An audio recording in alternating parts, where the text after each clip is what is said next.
the business station. Inside Story on BFM 89.9.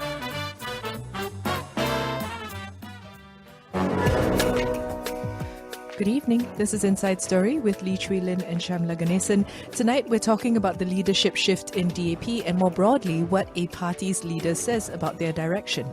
First, we talk about the outcome of the DAP National Congress and where this leaves DAP in Malaysia's political landscape. Then, what does leadership of a party mean in a larger sense? Does it truly matter who's at the helm? So we want to know, what do you think of our current crop of political leaders? You can call 7733 WhatsApp 018-789-8899 and tweet us at BFM Radio. This is Inside Story.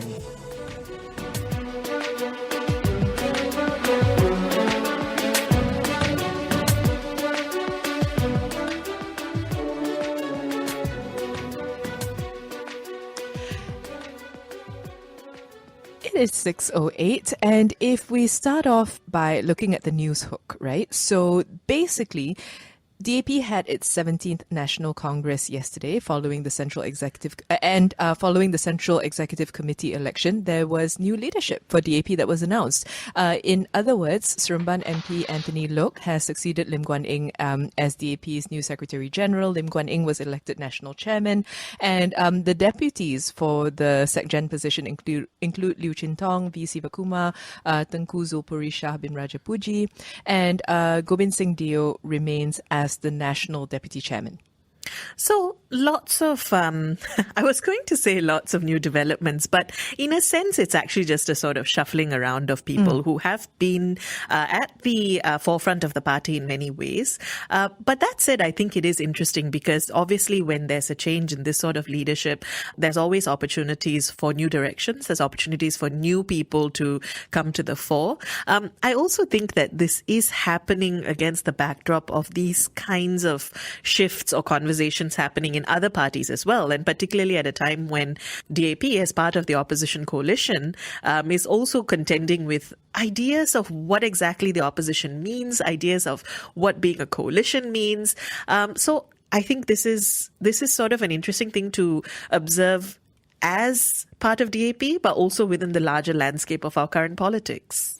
Which is actually where we want to go, right? Because like you said, there have been calls echoing from party to party about leadership, whether it is because people are unhappy with leadership, whether it's because they just wish that there were more opportunities for new voices, whether it's because there is a perception that party leaders no longer represent an ethos that is relevant to voters or specifically have led them down the wrong path in specific state elections. So I think that there are a number of reasons why this question of leadership is coming up. But the other thing, at least for me, is also that of how closely a party's larger perception is tied to who leads it. So whether or not, depending on who the leader is, what they say, the kind of personality that they have when they're out and about, speaking in parliament or giving stump speeches, what have you, what that then says about how people perceive the party. Because if we look at DAP, right, and I think it's worth looking at two different sides of it. On the one hand, you have the new Secretary General, Anthony Loke, saying that this is a new phase led by 3G leaders, third generation leaders, and saying that, there's going to be a continuation of the party's tradition of providing opportunities for younger members from diverse backgrounds to prove themselves, saying that talent and idealism are the party's most important assets. On the flip side, you have also the reality that the leadership in DAP, or at least the public perception of the leadership in DAP, has been very much shaped by one family in particular.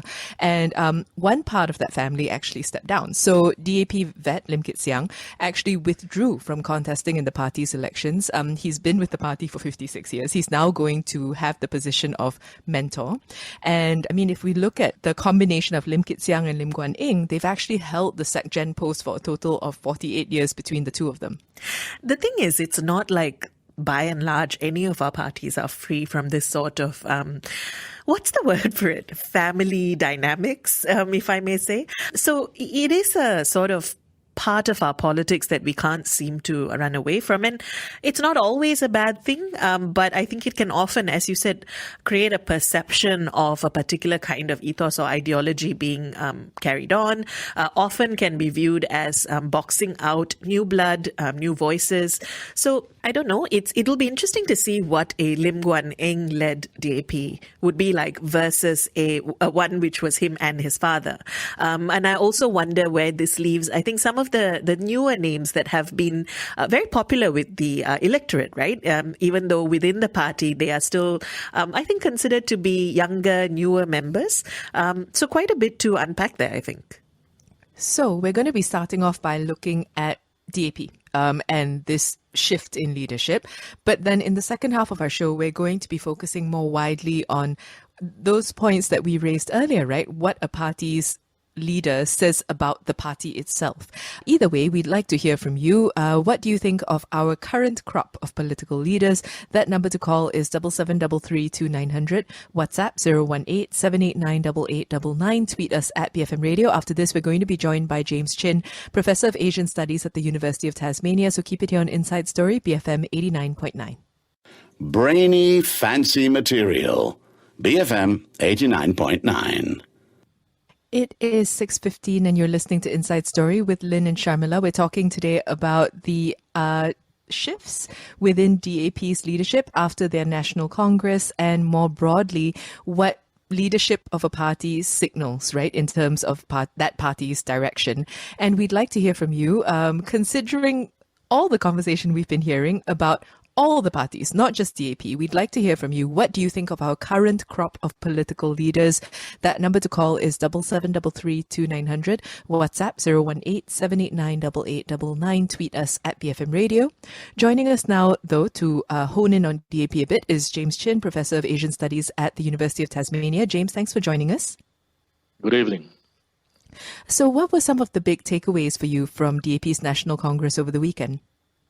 Thank you. So I think some of the key takeaways, I think the first one is really that the party is highly united. Most people do not realize that the DAP is actually the largest bloc in parliament with 42 seats. And these are the 42 seats that they won in 2018. So if you look at all the other parties, there have been a lot of movement back and forth. But DAP appears to be highly united. And of course, the other interesting thing, well, for most people is that there was no crazy speeches. You saw lots of crazy speeches, for example, at the UMNO Assembly, where the party president was threatening one of their senior ministers. Secondly, I think we saw a smooth transition to a new leaders. Anthony Lok took over. The reason why I say smooth is because ever since last year, they were already putting a transition in place. A smooth transition means there's no major surprises, so that's always a good thing. The third item for me is, of course, women. They implemented the 30% quota for women, which I think is a really, really good thing. The fourth is, I think, the new youth leader. First time a youth leader from East Malaysia, from Sarawak, Kevin. And interestingly enough, they voted in her deputy, a young Malay lady, which is also, historic in a way that we never had this before. And of course, the two final items are the things that you've spoken about. One is the retirement of Lim Kit Siang, who has become a party mentor from now on, which is historic. And of course, the final item, which you alerted to, but you didn't spend a lot of time, is of course the so-called defeat of the Oxford Brigade, the top three people who were serving in the last government who were part of that Ivy League group. So I think these are some of the key highlights from the party convention. Let's start with that leadership shift, right? The retirement of Lim Kit Siang. What do you think his legacy has been in Malaysian politics? I think by and large, in the middle class, I think his legacy is very strong. I think a lot of people in the middle class will see him as the sort of leader that Malaysia should have. Somebody who has been fighting for a non-racial approach to Malaysian politics since the 1960s, who has remained true to his true north. He has never once, or there's never been any rumor of him jumping party. He has always stuck to the DAP. So I think his reputation by the middle class is strong. But I think he will have sort of a mixed legacy in the Chinese community. But his legacy, I think, will be very different in the Malay community. I think the Malay community, because of the way politics are structured in this country, he will have come across as a Chinese chauvinist and somebody who was sort of pushing for things that the Malay community does not want. And we see Lim Guan Eng now being the chairman of DAP, Anthony Loke taking his place as the new Secretary General. What are you expecting to see from this? Well, I think I expect Anthony Loke to have a very different type of style in leadership. You really can't compare the personality of Lim Guan Eng and Anthony Loke. Policies will be fairly similar, aims will be very similar, but I think the style will be very different. If you meet those two men, I'm sure you'll come across that they're completely different in terms of personality. Guan Eng sometimes comes across as a bit strong, perhaps a bit abrasive. Anthony Loke comes across as somebody, I don't want to use the word soft, but somebody who is much more agreeable to a lot of people. He's also a bit of a consensus builder. And I think by and large, he has a fairly good reputation across the aisle. So even when I interview people from UMNO and on the other side, they don't really say bad things about Anthony Loke. Did we get a strong sense of the direction of the party after this weekend's meeting? I think the party has always been fairly clear about which direction they're trying to push. They're trying to push for a non-religious. Well, everyone knows the philosophy of Malaysian Malaysia. So I don't think they've actually deviated from that from day one. I think the thing that was unspoken at the party convention was that I think there was a lot of worry among senior members of the party about how the party will keep on to the 42 seats in the general elections. I think, after the bad performance of DAP in Malacca, Sarawak, and Johor, 3 state elections in a row, I think there was some pessimism among the leaders that they can hold on to the 42 seats. So I think there was a bit of that. But I think this convention was all about the retirement of Lim Kit Siang and the smooth transition to a new leader under Anthony Loke. I think it was both a celebration and also, a celebration of a smooth transition, also a celebration of the political career of Lim Kit Siang. We alluded to this earlier. The Lim family collectively has been in a position of power in DAP for close to 50 years. Is there an openness within the party to fresh leadership? It's not really a question of whether there's fresh leadership. It is true that the Lim family's shadow looms large in DAP, but in some ways that can't be avoided because Lim Kit Siang and Lim Guan Eng were the Secretary General for such a long time. So there's no way you can run away from the Lim shadow. I think the important thing to remember is that since 2008, there has been a tremendous change in the way the DAP try to recruit people to put them in as candidates.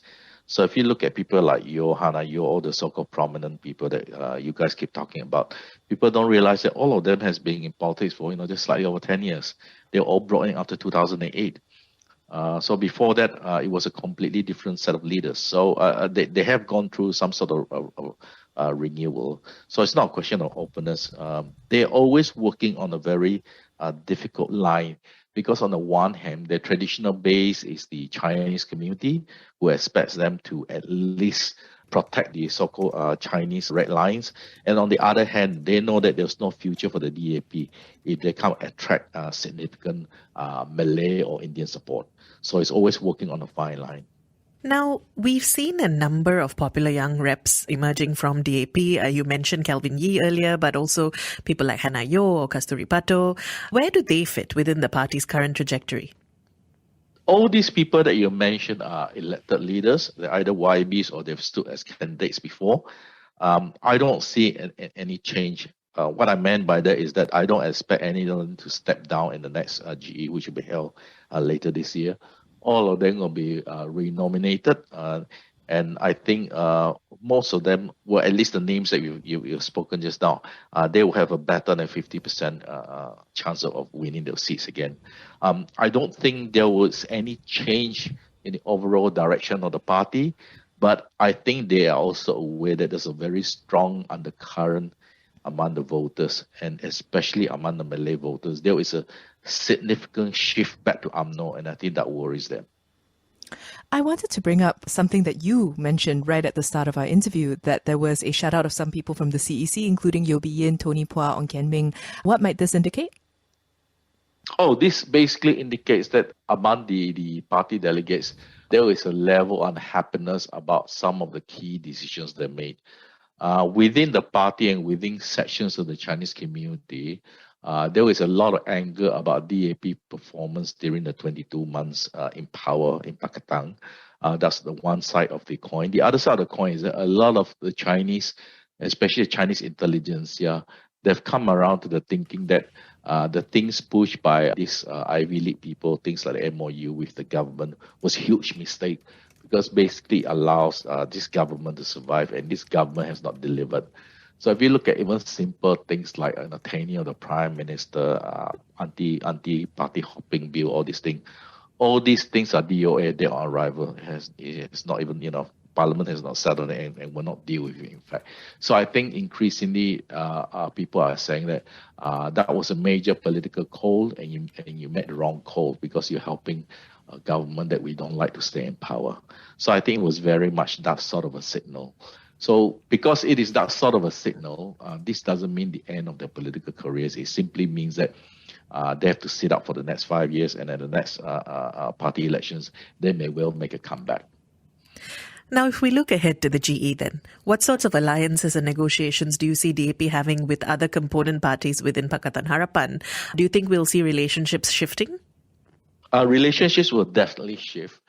I think if you speak to the senior DAP leadership, I think they're trying to work out a new model for Pakatan. I think it is quite clear that after the fall of Pakatan in 2020, people realize that the big gap they have to fill is the Malay vote in Pakatan. Malay vote, as you know, was basically taken up by Bersatu. Now that Bersatu has left, they need to deal with that issue. The other issue they need to deal with, of course, is that what's happening in PKR. PKR has a party election coming up, and that's likely to split the party because of some of the people involved in that elections are highly controversial figures. So it's a question of how do they reject Pakatan in such a way that they can mount a challenge to Barisan Nasional. Because I think not only DAP, everybody you talk to, there's a clear consensus, quite unusual on the Malaysian landscape. There's a clear consensus that the Malay ground has shifted back to UMNO. So the question is that how do you stop UMNO in G15? We have a couple of minutes left, and the perception has always been that DAP is a Chinese party. While they've pushed back on that, it persists still. So do you think this is something that the party can address, and how? You really can't blame DAP for so-called being a Chinese party. At the start of the party, for the first 60s, 70s, and 80s, right? The thing that was holding up the party was basically the Chinese community. They did not have really that many non-Chinese membership. A large number of Indians came in the 1990s. So the party really reflects the membership. If you want DAP to change the focus, the only way is to have more Malay members, more Indian members, more IBAN members. Then, of course, it will reflect the the multi interest of the party. Because like all political parties, right, the delegates are actually from the branches themselves. They're actually from the grassroots themselves. So if your entire branch is made up 100% Chinese members, obviously they're gonna, they're gonna dwell on issues like Chinese education, Chinese schools, what have you, hawker licenses, all that sort of thing. So it is very much a reflective of the membership of the DAP, rather than the fact that they are purposely harping on Chinese issues. Are there any final thoughts you'd like to leave us with? The only final thought I have is that I think Kit Siang did the right thing by retiring. I think he's retiring at a very good moment. And like I said, everyone is thinking that the DAP will not do well in the next G15. So he's retiring at a very good time. And I think he's also leaving the party in a very good shape. So it's really up to the younger members of DAP to bring up to the next level. James, thanks for speaking with us today. Thank you so much.